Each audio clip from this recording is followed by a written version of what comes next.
those little moments. Welcome sa isa na namang episode ng Off the Grid Talks by yours truly, Ken Esteban. In this episode, pumunta kami for the second time this year sa Lake Tabeo kasama ang Moto Testo Adventure Team headed by Sir Team Tuason. Sa part 2 ng ating mini-series, kakapanayamin natin si Kirk Del Rosario ng The Lost Boys PH. Pag-uusapan natin ang kanilang pinagmulan at kung ano pa ang mga bagay na nagbibigay sa kanila ng inspirasyon para mas liputin at maipromote pa ang ganda ng Pilipinas. Kaya ano pang hinihintay nyo?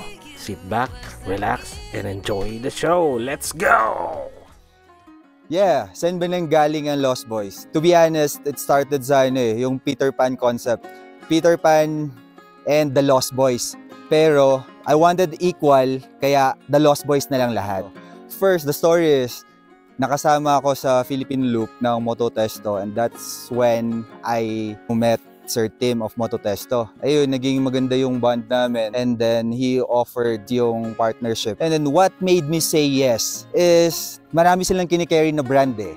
So, it's a one-stop shop. Pag pumunta ka sa kanila, lahat ng kailangan mo, say it, meron sila. So, kaya sabi ko, okay, this is the perfect shop kasi lahat ng kailangan ko, if I go overlanding, if I go on adventures, nandito na lahat ng kailangan ko. Yun yung isang key point na napao talaga kami. Kasi again, mahilig kami sa adventures. Lahat nung sinak namin yung gamit nila, uy, kailangan natin to, kailangan natin to.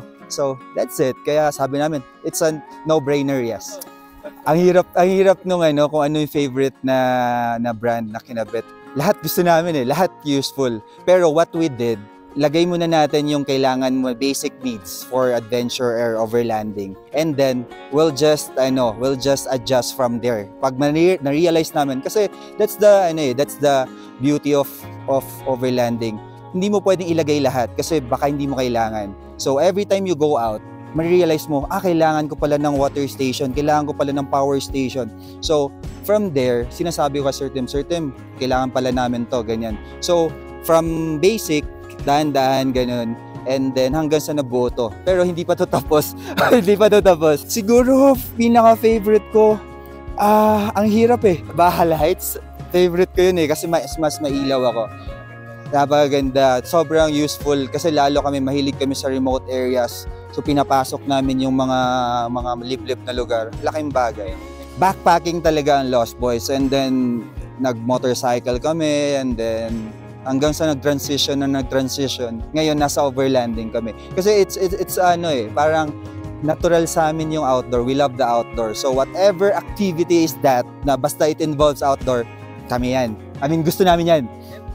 Siguro, it's the community. It's the people that we meet. Hindi ko sinasabing marami na akong nasamahan na people in the overlanding community. Pero I enjoyed the group with Moto Testo. Yung first na experience ko sila is yung Philippine Loop. Yung time na yon, 20 plus rigs yun. Pero lahat yun naging close ko kasi parang winelcome nila ako. In-introduce nila sa akin, this is overlanding, this is parang the community, ganun. Parang ang saya, gusto chill vibe lang, good vibe lang. And yun yung hanap namin adventure and at the same time, positivity lang, di ba? Number one tip, do your homework.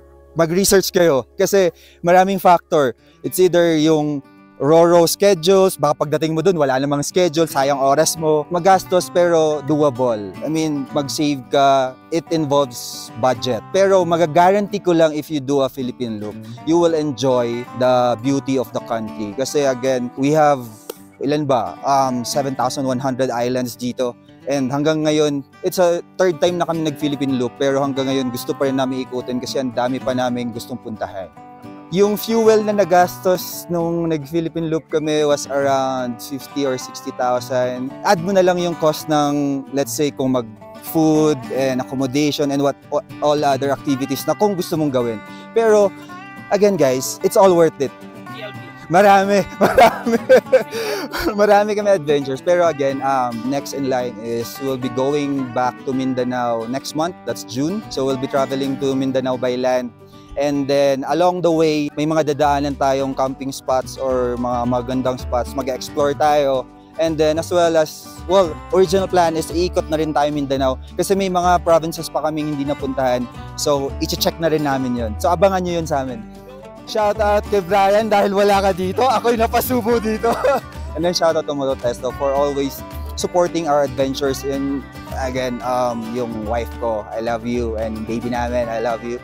And then to all the supporters of the Lost Boys, syempre, salamat sa suporta dahil sa inyo, ginaganahan kaming i-explore pa yung Pilipinas and i-share sa inyo kasi napakaganda ng Pilipinas. Awesome. Thank you. Thank you guys. And Before we wrap this up, the Lost Boys wanted to extend their thanks to Moto Testo Overland Equipment Adventure, NATO Tires, Elf Brand by YHI Philippines, and Rival 4x4 for their support. At hanggang sa susunod na adventure or off the grid talks, sumainyo nawa ang kapayapaan.